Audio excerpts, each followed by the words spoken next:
வணக்கம் நண்பர்களே. கார்த்தி ரேவதி சீரியல் செம பரபரப்பா போயிட்டு இருக்குன்னே சொல்லலாங்க. பரபரப்பான கட்டத்துல அதிரடி திருப்பங்கணங்கா பார்த்தோன்னா, நம்ம ரேவதி பழிய தூக்கி தான் மேல சுருட்டி கட்டிக்கிட்டு நான் தான் புதையல் பானை திருடுனது, என்ன கைது பண்ணிட்டு போங்க அப்படின்னு அதிகாரிகிட்ட சொல்லிக்கிட்டு நம்ம ரேவதியை கைது பண்றாங்க. அடடா, இவா இந்த தப்பை செய்யல, அவன் பண்ணிக்கிட்டு என் பொண்ணு மேல பழிய உருட்டி போட்டுட்டானே, செய்யாத தப்புக்கு என் பொண்ணு கஷ்டப்படுறா அப்படின்னு அந்த இடத்துல நொந்துகிட்டுறாங்கங்க நம்ம சாமுண்டேஸ்வரி. இருந்தாலும் உங்க பொண்ணு தப்பை ஏத்துக்கிட்டா, நாங்க அவளை கைது பண்ணி தான் ஆகணும்னு கொண்டு போயிட்டாங்க. ஒரு கட்டத்துல பார்த்தோன்னா, என் ரேவதி எதுக்காக இப்படி செய்யாத தப்பை ஏத்துக்கிட்டா அப்படின்னு நம்ம கார்த்திக்கு பயங்கரமான வருத்தம்.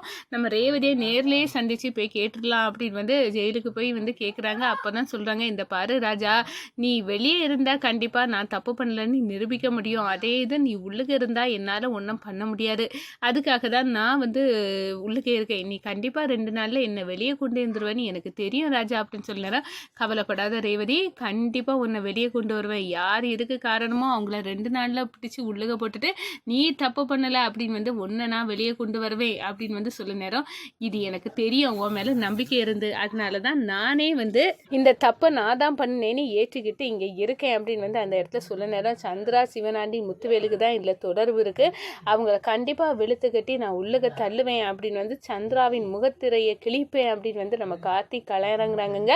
அதை பற்றி தான் இந்த வீடியோக்குள்ளே பார்க்க போகிறோம். அதுக்கு முன்னாடி சேனலுக்கு லைக் அண்ட் சப்ஸ்கிரைப் பண்ணுங்க ஃப்ரெண்ட்ஸ். பக்கத்தில் இருக்க பெல் ஐக்கானையும் கிளிக் பண்ணுங்க. அப்போ தான் நான் போடுற ஒவ்வொரு வீடியோவும் நோட்டிஃபிகேஷனாக உங்களுக்கு கிடைக்கும். வாங்க ஃப்ரெண்ட்ஸ், வீடியோக்குள்ளே போகலாம். ஃபர்ஸ்ட் எடுத்த உடனே பார்த்தோன்னா ஒரு செம அதிரடியான பரபரப்பு கட்டம் தான். பரபரப்பான கட்டத்தில் நம்ம பார்த்துட்டு இருக்க நேரம் தான் நம்ம சாமுண்டேஸ்வரிக்கு ஏகப்பட்ட கோபம். இந்த டிரைவர் பையன் தப்பை செய்துக்கிட்டு என் பொண்ணை ஜெயிலுக்கு அனுப்பிட்டான், என் பொண்ணும் அவன் மேலே உள்ள பாசத்தில் தான் தான் அந்த புதையல் பானையை சுருட்டுனதுன்னு பழிய வாரி சுருட்டி கட்டிக்கிட்டு போயிட்டா அப்படின்னு சொல்கிறாங்க.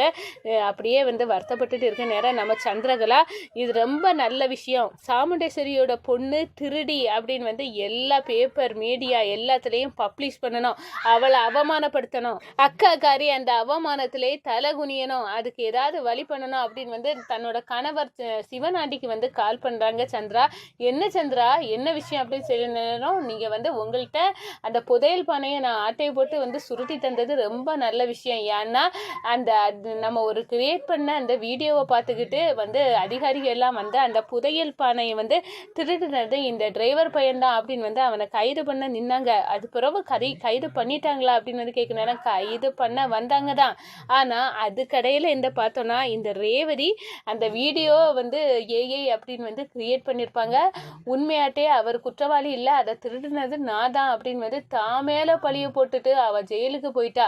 என்னது, கணவருக்காக இந்த ரேவதி இந்த அளவுக்கு போயிட்டாளா? ஆமா, இது என் அக்காகாரிக்கு அவமானம்.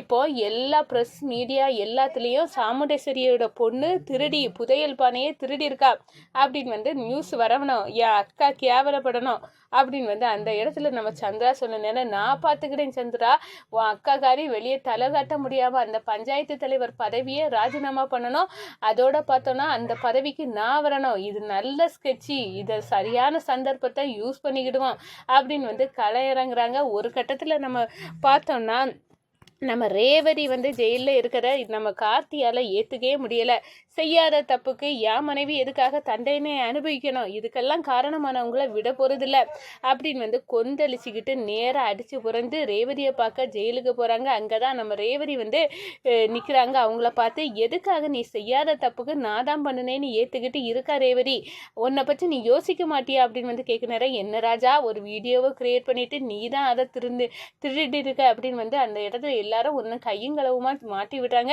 நான் எப்படி பார்த்துட்டு இருப்பேன், அதுவும் இல்லாமல் அந்த இதை நீ தப்பே செய்யலை, நீ உள்ளுக்க இருந்து நான் வெளியே இருந்தேன்னா என்னால் நிரூபிக்க முடியாது, ஆனால் நான் உள்ளுக்க இருந்து நீ வெளியே இருந்தேன்னா கண்டிப்பாக நான் தப்பு பண்ணலன்னு நீ நிரூபிப்ப, உன் மேலே எனக்கு நம்பிக்கை இருக்கு ராஜா அப்படின்னு சொல்ல நேரம், ரேவதி கவலைப்படாத, என்ன 2 நாளில் அந்த புதையல் பானையை யார் திருடி இருக்காவளோ அவளுக்கு தோலியை உரிச்சு நான் பஞ்சாயத்து கூட்டத்தில் நிப்பாட்டுவேன், அதோட சந்திர சந்திரா சிவனாண்டி முத்துவேலுக்கு சரியான பாடத்தை நான் கற்பிப்பேன் அப்படின்னு வந்து அந்த இடத்துல சொல்ல நேரம் இதுதாங்க நம்மளுக்கு வேணும் அப்படின்னு வந்து சொல்றாங்க. இந்த சைடு பார்த்தோம்னா நம்ம சிவனாண்டி மீடியாக்களுக்கு எல்லாம் தகவலை கொடுக்குறாங்க.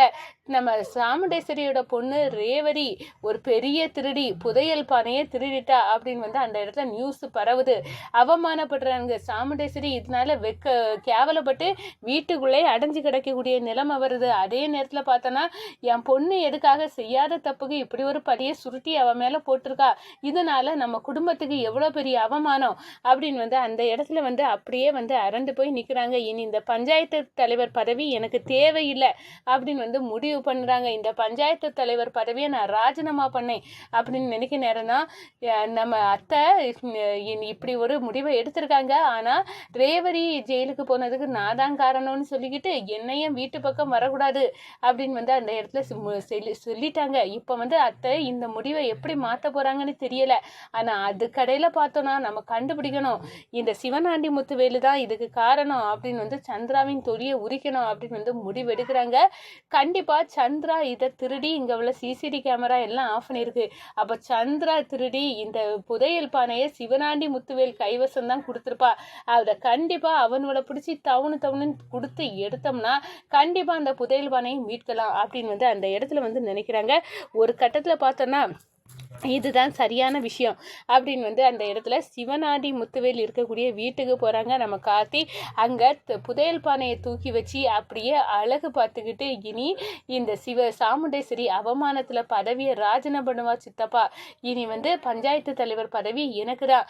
அதுவும் இல்லாம காலம் ஃபுல்லா அந்த ரேவதி ஜெயில கம்பி எண்ணணும், இந்த டிரைவர் பையனை வீட்டு பக்கம் வரக்கூடாது அப்படின்னு வந்து நம்ம சாமுண்டேஸ்வரியை விரட்டி தள்ளிட்டா. இனி சாமுண்டேஸ்வரியை அப்படியே அடக்கி ஒடுக்கிடலாம், இனி எல்லாமே நம்ம கையில தான் இருக்கு அப்படின்னு வந்து அந்த புதையல் பானைகளை தூக்கி வச்சு அழகு பார்த்துட்டு இருக்க நம்ம சிவனாண்டி முத்துவேலின் தொலியை உரிச்சி பஞ்சாயத்து கூட்டத்துக்கு உருட்டு கட்டையா இழுத்துட்டு வராங்க நம்ம கார்த்தி. இழுத்துக்கு நம்ம சந்திரா வந்து பாக்குறாங்க, என்னடா இது கூத்தா இருக்கு, இப்படி இவங்க எல்லாத்தையும் கண்டுபிடிச்சிட்டானே அப்படின்னு வந்து உறைஞ்சு நிக்கிறாங்க. அப்பதான் வந்து நம்ம சாமுண்டேஸ்வரி வந்து வராங்க. அப்போ இந்த பாருங்க உங்க மாப்பிள்ளை வந்து புதையல் பானையை மீட்டு கொண்டு வந்துட்டாரு, இதெல்லாம் சிவனாண்டி முத்துவேல்கிட்ட இருந்து அவங்க திட்டமிட்ட செய்த சரிதான், உங்க பொண்ணுக்கும் இதுக்கும் சம்மந்தம் இல்லாமா, எங்களை மன்னிச்சிருங்க அப்படின்னு வந்து பஞ்சாயத்து கூட்டத்துல சொல்லுறாங்க. ஒரு கட்டத்துல அதிகாரிகளை வச்சு சிவனாண்டி முத்துவேலு பிடிச்சு போறாங்க. ஆனா இவங்களுக்கு மூல காரணமா ஸ்கெட்ச் போட்டு கொடுத்ததே உண்ட வீட்டுக்கு இரண்டகம் பார்த்த இந்த சந்திரா தான் அப்படின்னு வந்து சந்திராவின் முகத்திலேயே கிழிச்சு விட நேரம் உனக்கு எப்படிடி உன் அக்காக்காரிக்கு இப்படி ஒரு துரோகத்தை பண்ண முடிஞ்ச, உன்னை என் பிள்ளைங்க மாதிரி தானே பார்த்தேன், ஆனா நீ இப்படி இருந்திருக்கிறியா அப்படின்னு வந்து சொன்ன நேரம் அக்கா என்ன மன்னிச்சிருக்கா, உன் மாப்பிள்ளையே வந்து வீட்டை விட்டு விரட்டதுக்கு தான் நான் இதெல்லாம் பண்ணினேன், என்னடி சொல்ற, இதனால எவ்வளோ அவமானம் எனக்கு, நீ வந்து இப்படி இதுக்காக பண்ணினியா அப்படின்னு வந்து அந்த இடத்துல சொல்ல நேரம் நீ திருந்த மாட்டாடி, நீ ஜெயிலே கடை அக்கா என்னை வெளியே கொண்டு வந்திருக்கா அப்படின்னு வந்து நம்ம சந்திரா வந்து சொல்றாங்க. இவளுக்கு என்ன தண்டனை கொடுக்கணுமோ அதை கொடுங்க அப்படின்னு வந்து அந்த இடத்துல சொல்றாங்க. ஒரு கட்டத்தில் நம்ம ரேவதி வந்து ஜெயில இருந்து வந்து நம்ம ராஜாவை கட்டி வந்து பிடிக்கிறாங்க. நீ வந்து நிரூபிச்சுட்ட, எங்க சித்தியோட முகத்திலேயே கிழிச்சிட்ட ராஜா அப்படின்னு வந்து சந்தோஷப்படுறாங்க.